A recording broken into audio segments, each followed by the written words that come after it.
Bem-vindo a mais um Primeiros Capítulos de Livros que vocês deveriam ler. O livro de hoje é Saboroso Cadáver, da Darkside.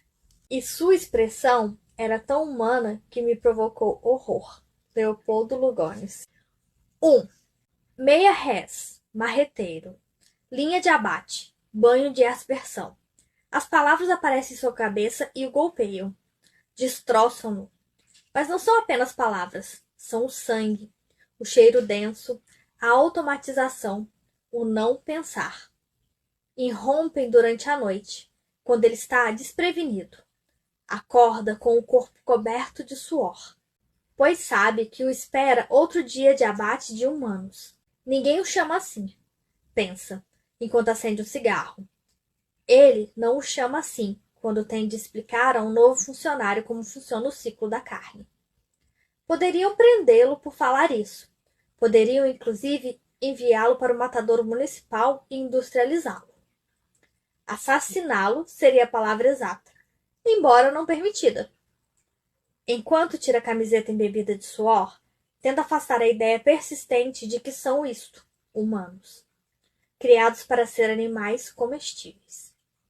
Abre a geladeira, serve de água gelada, toma devagar. Seu cérebro o adverte que há palavras que encobrem o mundo. Há palavras que são convenientes, higiênicas, legais. Abre a janela, o calor é sufocante. Permanece fumando enquanto respira o ar quieto da noite. Quando se tratava de bois e porcos, a coisa era mais fácil. Um ofício que aprendera no frigorífico é o Cipres, o frigorífico de seu pai, sua herança. Sim, o grito de um porco sendo derrubado podia petrificar, mas eles usavam protetores de ouvidos e, logo, aquilo se tornava apenas um ruído. Agora que ele é o braço direito do chefe, tem de controlar e preparar os novos funcionários. Ensinar a matar é pior do que matar. Põe a cabeça para fora da janela, respira um ar abafado que arde. Ele gostaria de se anestesiar e viver sem sentir nada. Agir de forma automática, olhar, respirar e nada mais. Vem tudo, saber e não dizer, mas as lembranças permanecem, continuam com ele. Muitos naturalizaram aquilo que a mídia insiste de chamar de transição, mas ele não, porque sabe que transição é uma palavra que não evidencia como o processo foi curto e cruel.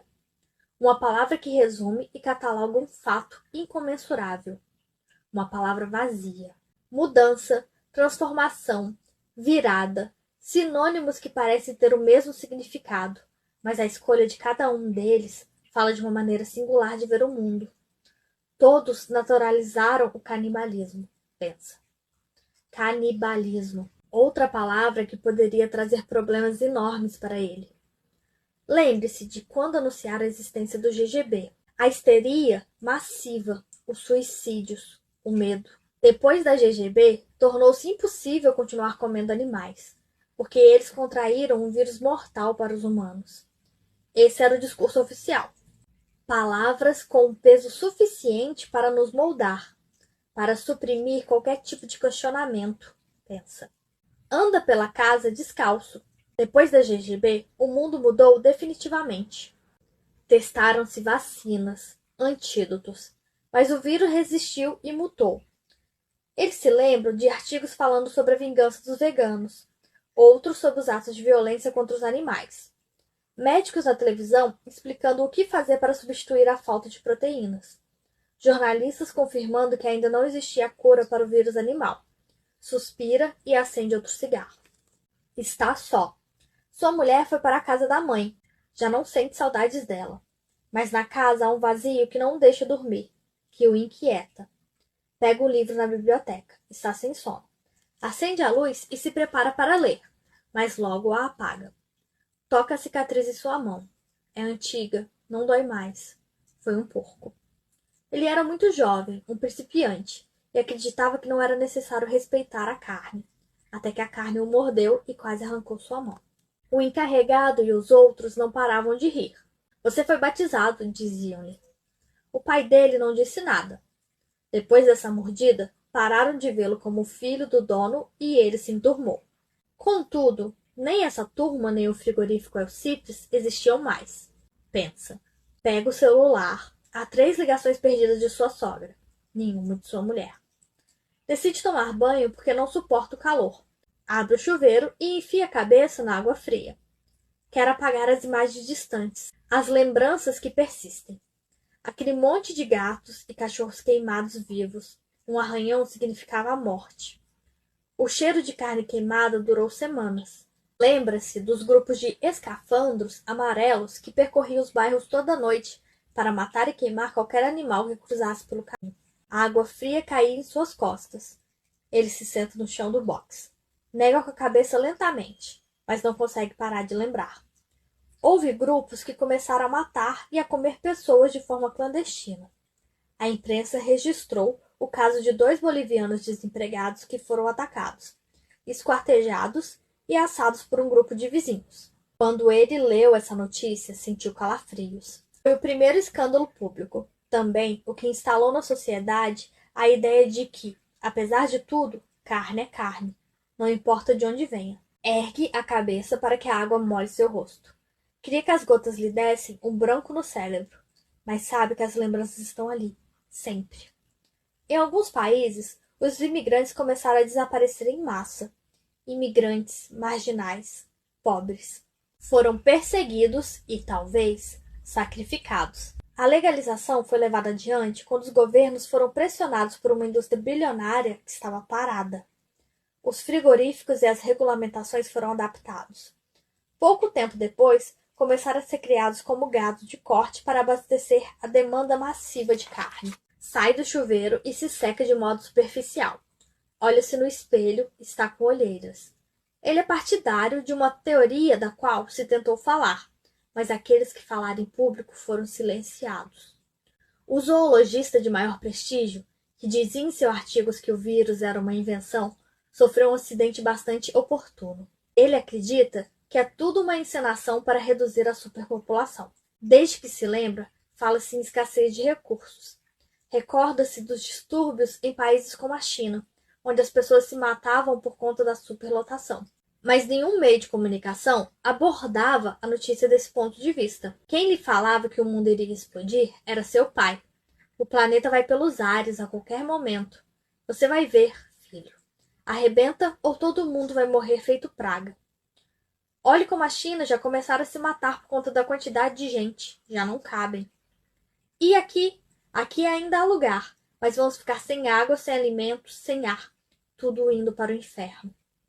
Ele olhava para seu pai com certa pena, porque pensava que ele dizia coisas de velho, mas agora sabe que seu pai estava certo. O expurgo trouxera outros benefícios atrelados: redução da população, da pobreza e oferta de carne. Os preços eram altos, mas o mercado crescia em um ritmo acelerado. Houve protestos massivos, greves de fome, reivindicações de organizações de direitos humanos e, ao mesmo tempo, surgiram artigos, pesquisas e notícias que afetaram a opinião pública. Universidades prestigiosas afirmaram que a proteína animal era necessária para viver. Os médicos confirmaram que as proteínas vegetais não possuíam todos os aminoácidos essenciais. Os especialistas asseguraram que as emissões de gases tinham diminuído, mas a desnutrição havia aumentado. As revistas falaram sobre o lado obscuro dos vegetais. Os focos de protesto foram se debilitando e continuava surgindo casos de pessoas que a imprensa dizia que tinham morrido pelo vírus animal. O calor continuou sufocando-o. Anda nu até a varanda de sua casa. O ar não circula. Deita-se na rede e tenta dormir. Lembra-se com frequência da mesma publicidade. Uma bela mulher, vestindo roupas conservadoras, serve o jantar para seus 3 filhos e o marido. Olha para a câmera e diz: para minha família, eu dou um alimento especial, a carne de sempre, só que mais gostosa. Todos sorriem e comem. O governo, seu governo, decidiu ressignificar esse produto. A carne humana era agora carne especial. Deixou de ser apenas carne para ser lombo especial, costela especial, rim especial. Ele não chama isso de carne especial. Ele usa palavras técnicas para se referir a isso que é um humano, mas nunca chegará a ser uma pessoa. Isso que é sempre um produto. Faz alusão ao número de cabeças para industrializar, ao lote que espera na área de descarga, à linha de abate que deve respeitar um ritmo constante e ordenado, aos excrementos que devem ser vendidos para fazer estrume. A área de triparia, que ninguém pode chamá-los de humanos, porque significaria dar a eles entidade. Chamo-nos de produto, ou carne, ou alimento, exceto ele, que gostaria de não ter de chamá-los por nome algum.